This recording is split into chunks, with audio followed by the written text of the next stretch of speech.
యేసుక్రీస్తు నామంలో మీకందరికీ శుభాభివందనాలు తెలియపరుస్తూ ఈ ఉదయకాలము ఆత్మీయ ఆహారం అనే ఈ యొక్క చక్కటి కార్యక్రమానికి మిమ్మల్ని ప్రేమపూర్వకంగా ఆహ్వానిస్తూ ఉన్నాను. బాగున్నారు కదా? ప్రతిరోజు వాక్యం చదువుతూ చక్కగా దేవుళ్ళు ఎదుగుచూ ఉన్నారని భావిస్తూ ఉన్నాను. రూతు గ్రంథంలో నుండి 1వ అధ్యాయము 1వ వచనాన్ని మనం చూడగలిగితే, న్యాయాధిపతులు ఏలిన దినములందు దేశంలో కరువు కలగగా యూదా బెత్లెహేము నుండి ఒక మనుషుడు తన భార్యను తన 2 కుమారులను వెంట పెట్టుకొనిచు మోయాబు దేశమునకు కాపురముండుటకు వెళ్ళెను. ఆ మనుషుని పేరు ఎలిమెలేకు.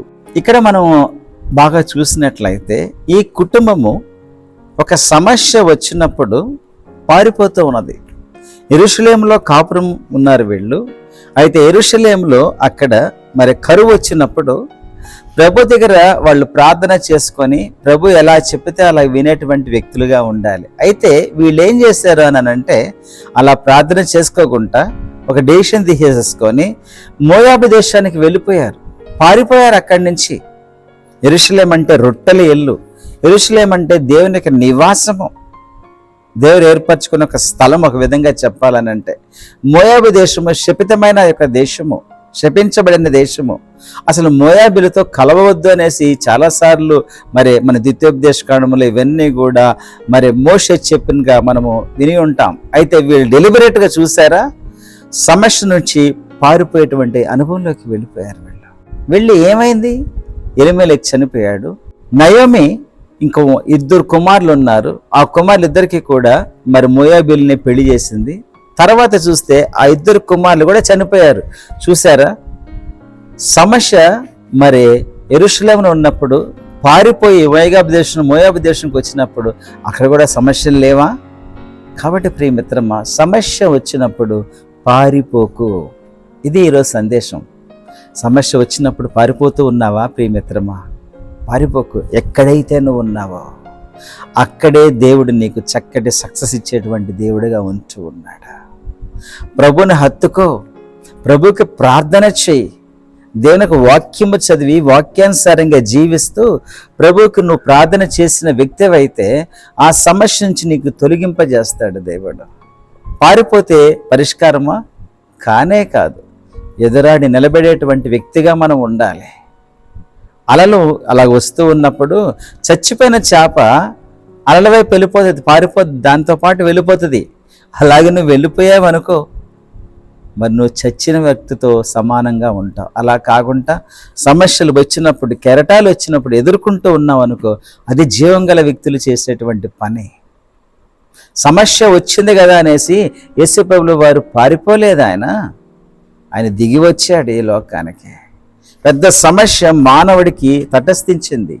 అంతేకాదు పరలోకంలో కూడా అరే నా బిడ్డలు నశించిపోతున్నారనేసి ఆయన ఊరికనే కూర్చోలేదు, లేకపోతే పారిపోలేదు, నాకు అవసరం లేదులని వెళ్ళిపోలేదు.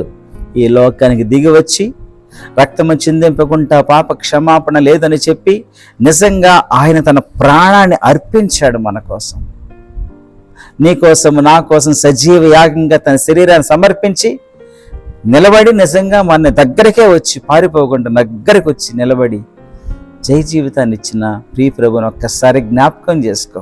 ఏ సమస్య వచ్చినా ఆయన పారిపోలేదు అసలు. He never left that place. గాలి తుఫాను వచ్చినా కూడా అక్కడే నిలబడి నిశ్శబ్దమై ఊరుకుండమని ఒక్క మాటతో సెలవిచ్చి నిమ్మళపరిచిన దేవుడు ఆయన. కెరటాలతో కొట్టుకుపోతున్న యొక్క శిష్యులకి నిజంగా ఆయన పారిపోకుండా నడిచి వచ్చాడు. ఆ కెరటాల పైన వచ్చి వారికి అభయహస్తం ఇచ్చేసి వారిని చక్కగా ఆదరించిన దేవుడు ఆయన. మరి నువ్వెందుకు పారిపోతున్నావు? జీవంగా దేవుని తెలుసుకొని కూడా నువ్వెందుకు పారిపోతూ ఉన్నావు? పారిపోతే శ్రమ తగ్గిపోయిపోతుందా? నో, అది నీ వెంటే వస్తుంది. చూసినట్లయితే ఏలియా కూడా పారిపోయాడు. పారిపోయిన తర్వాత ప్రభు దాన్ని సందర్శించి మళ్ళీ వెనక్కి తీసుకొచ్చేసి అక్కడ నిలబెట్టాడు. That's our God. అబ్రహాం కూడా మనం చూసినట్లయితే కరువు వచ్చినప్పుడు పారిపోయాడు, కానీ తిరిగి మరలా దేవుడు తీసుకొచ్చేసి నిలబెట్టి జై జీవితం ఇచ్చినట్లుగా మనం చూస్తూ ఉన్నాం. కాబట్టి ప్రియ సోదరి సోదరుడా, సమస్య వచ్చిందని చెప్పి పారిపోతూ ఉన్నావేమో, పారిపోక ప్రభు యొక్క ఒడిలో హాయిగా పడుకో. ఆయన ఆదరిస్తాడు, ఆయన సేద తీరుస్తాడు, నిన్ను గమ్యం చేరుస్తాడు ఆయన. అంతేగాని నీవు పారిపోతే ఎట్టి పరిస్థితిలో నువ్వు నిలబడలేవు.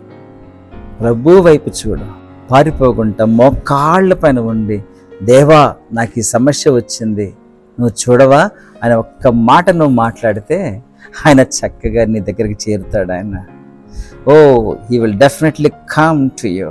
He will rescue you, my dear friend. He will rescue you. నిన్ను సురక్షితంగా ఒడ్డు చేర్చేటువంటి దేవుడై ఉంటూ ఉన్నాడు. కాబట్టి పారిపోకు మిత్రమా. నీకు ఉద్యోగం లేకపోయినా, నీ యొక్క ఫ్యామిలీలో చాలా సమస్యలు చేసి చాలా విధంగా నువ్వు కృంగిపోయినా పారిపోక. కొందరు పారిపోయి ఏం చేస్తారో తెలుసా, డ్రింకింగ్ హ్యాబిట్ నేర్చుకుంటారు. మరికొందరు ఇంకేదో అలవాటుకి వెళ్ళిపోతూ ఉంటారు. దానివల్ల ఇంకా నువ్వు నష్టపోతావు. కాబట్టి ప్రభుని హత్తుకో, వాక్యాన్ని హత్తుకో. ప్రభు నీకు దగ్గరగా ఉండి నీ సమస్యను తీసివేసి చక్కటి జీవితాన్ని ఇస్తాడు. బోయాజ్ అక్కడే ఉన్నాడు కాబట్టి తర్వాత మరలా దేవుడు సమృద్ధి ఇచ్చినప్పుడు మరలా నయోమి అక్కడికే వచ్చింది. ఎక్కడికైతే పారిపోయిందో మళ్ళీ అక్కడేకి వచ్చి అక్కడి నుంచే దేవుడు తను బలపరిచి రూతు ద్వారా నిజంగా మరి యేసు ప్రభు యొక్క వంశావళిలో రూతమ్మ కూడా చేర్చబడము, అలా నయోమికి అంత హానర్ రావడము ఎంత గొప్ప విశేషం. ఎక్కడి నుంచి పారిపోయింది అక్కడికే దేవుడు తీసుకొచ్చి విజయం ఇచ్చాడు. నీ జీవితం కూడా అలా జరుగుతుంది. Just hold on, just hold on. Let us pray. ప్రేమగల మా దేవ, కృపగల మా రక్షక, మీకు వందనాలు, స్తోత్రాలు నాయన.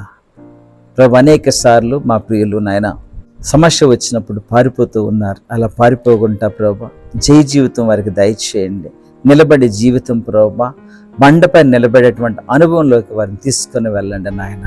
ప్రభు ఇది ఆశీర్వాదాలతో వారిని నింపండి అయ్యా. ఎవరికైతే ఉద్యోగాలు లేవో ఈ సమయంలో అయ్యా జ్ఞాపకం చేసుకొని నాయన వారిని దీవించండి తండ్రి యేసయ్య. నాయన పిల్లల కోసం అలమటించేటువంటి వారు అయ్యా, గర్భఫలం మీరు ఇచ్చేటువంటి బహుమానము తండ్రి ప్రభువా యేసయ్య, వారికి బహుకరించండి నాయన యేసయ్య. Open up their wombs father, bless them Lord, bless them ప్రభువా. మరి నాయన ఆర్థికంగా ప్రభు ఎంతో కృషించిపోతున్న వారిని లేవనెత్తండి నాయన యేసయ్య. మీ హస్తము చాపి వారికి మేలు చేయండి దేవా. నీకు వందనాలు, స్తోత్రాలు చెల్లించుకుంటూ దీని ఆశీర్వాదాలతో ప్రతి ఒక్కరిని నింపవలసిన మనవి చేసుకుంటూ యేసుక్రీస్తు దివ్యమైన నామంలో అడిగి వేడుచు ఉన్నాము తండ్రి. ఆమేన్. Thank you for listening to this. Have a wonderful day. God bless you.